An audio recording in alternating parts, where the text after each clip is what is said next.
Assalamualaikum warahmatullahi wabarakatuh. Pembelajaran berdiferensiasi.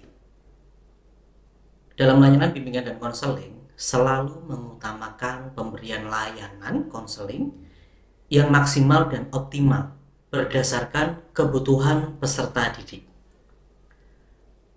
Dalam aplikasinya, layanan bimbingan dan konseling memberikan seluruh layanan sesuai dengan kebutuhan peserta didik, yang mana setiap peserta didik mempunyai permasalahan dan kebutuhan yang berbeda-beda.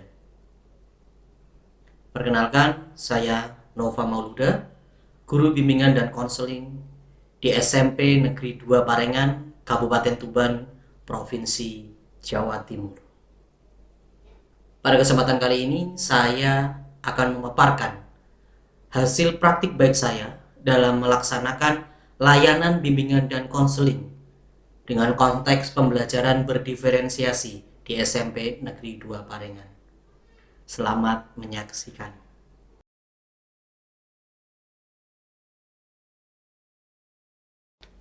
Belajar merupakan sebuah proses yang pada intinya membuat peserta didik dari tidak tahu menjadi tahu, dari belum bisa sampai ke bisa, dan dari belum mampu menjadi mampu. Tahapan-tahapan itu dilewati setiap peserta didik sesuai dengan bakat, minat yang pada peserta didik itu memiliki keunikan tersendiri. Ibarat ungkapan, tidak perlu bersusah payah mengajari burung untuk berenang atau mengajari monyet untuk terbang. Mereka punya kemampuan masing-masing. Mereka punya keahlian masing-masing.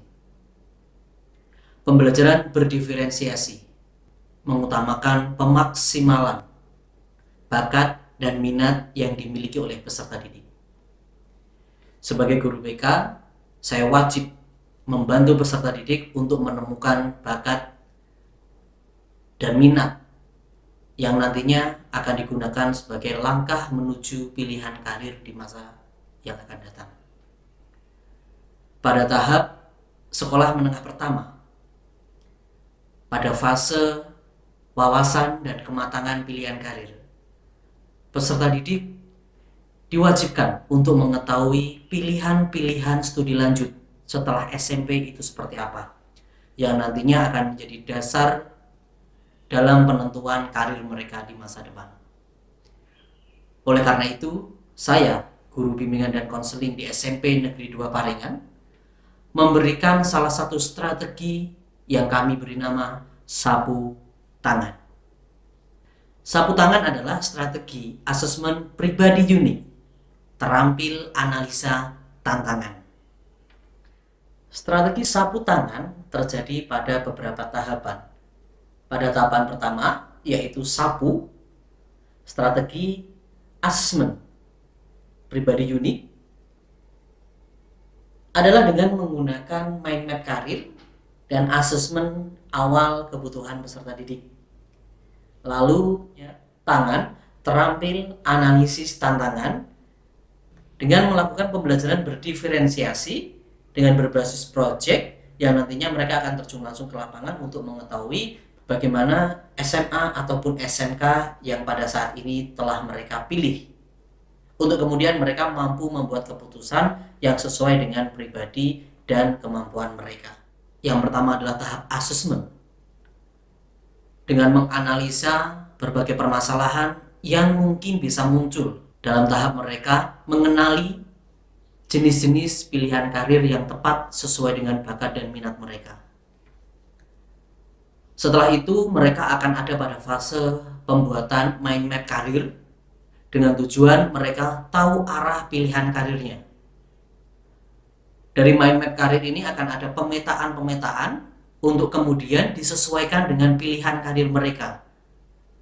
Bagaimana siswa yang memilih SMA, alasannya apa, dibandingkan dengan siswa yang memilih SMK, alasannya seperti apa. Dalam proses pembelajaran, pemberian layanan bimbingan dan konseling, terdapat beberapa tahapan yang kami berikan pada peserta didik. Tahapan-tahapan ini sesuai dengan urutan fase perkembangan mereka. Yang pertama yaitu adalah tahapan asesmen. Selain itu, asesmen yang kita gunakan adalah dengan menggunakan mind map karir, yang pada tahap ini dilakukan sebagai pengelompokan. Nantinya peserta didik ini akan menuju ke pilihan karir seperti apa. Dalam prakteknya, ketika memberikan layanan bimbingan klasikal di kelas, saya memantik peserta didik dengan memunculkan permasalahan melalui video kasus terkait anak yang tidak mendapatkan pilihan studi lanjut. Dari situ, mereka berdiskusi untuk menentukan faktor dan penyebab yang membuat anak ini tidak mendapatkan pilihan studi lanjut yang tepat, padahal anak ini adalah anak yang berprestasi. Setelah itu, mereka mendapatkan pemantapan materi terkait pilihan studi lanjut, lalu mereka membuat mind map karir sesuai kemampuan dan bakat minat mereka. Ketika mereka sudah mampu menentukan mind map karir yang diberikan melalui LKPD yang saya berikan, saya mengelompokkan alur minat mereka sesuai dengan pilihan-pilihan studi lanjutnya. Jadi, pilihan-pilihan mereka dan gambar mereka sangat unik sekali. Ada yang ingin menjadi seorang dokter, ada yang ingin menjadi seorang seniman. Ini tentunya harus diarahkan karena tidak melulu setiap pilihan itu akan masuk ke SMA saja. Karena SMK juga merupakan salah satu fasilitas yang bisa dimanfaatkan dan menjadi pilihan yang tepat untuk beberapa kondisi tertentu.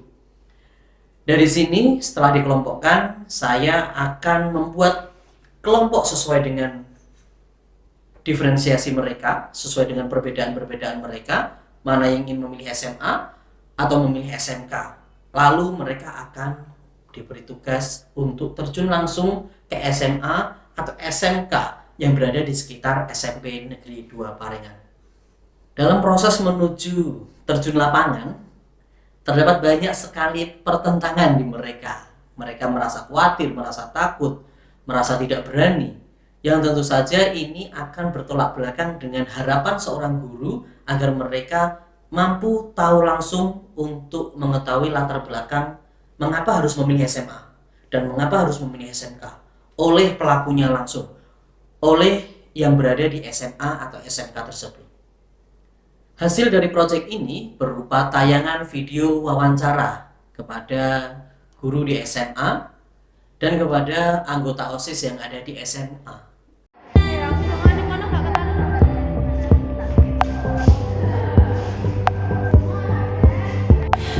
Kenapa kakak mendaftar di sekolah SMA? Karena kan waktu saya SMP saya pernah mengikuti SMAPAKAT ya, jadi saya tertarik dengan fasilitasnya benar. Kalau Kak Arif gimana?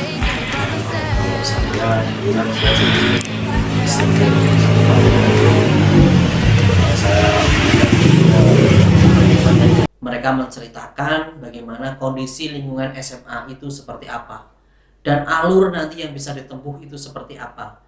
Jadi setelah SMA mereka bisa memilih untuk kuliah, setelah SMA mereka mampu menentukan jurusan mana yang akan dia tempuh, atau setelah SMA mampu juga untuk bekerja dengan bidang yang sudah disesuaikan di SMA. Tidak seperti yang mereka bayangkan, di SMK ternyata memiliki sekolah yang sangat menarik juga. Tidak kalah dengan SMA, SMK langsung pada fase pilihan bakat dan minatnya. Mereka punya bakat di bidang peternakan atau pertanian, bisa memasuki jurusan pertanian atau peternakan. Mereka yang punya bakat di bidang multimedia, bisa masuk dalam bidang multimedia. Itulah yang ditemukan oleh peserta didik kami ketika melaksanakan proyek terjun ke lapangan. Selain diferensiasi yang muncul pada proses asesmen peserta didik, dalam proses pengerjaan proyek juga muncul diferensiasi pada proses pengerjaannya, yaitu tentang pilihan cara peserta didik untuk mengerjakan proyek yang telah diberikan. Ada yang memilih membuat video dan ada yang memilih membuat poster layanan terkait studi lanjut. Demikian praktik baik pelaksanaan layanan berdiferensiasi bimbingan dan konseling di SMP Negeri 2 Parengan dengan strategi sapu tangan. Semoga mampu menginspirasi seluruh guru yang ada di Indonesia. Saya Nova Mauluda, Majukan Pendidikan Indonesia. Assalamualaikum warahmatullahi wabarakatuh.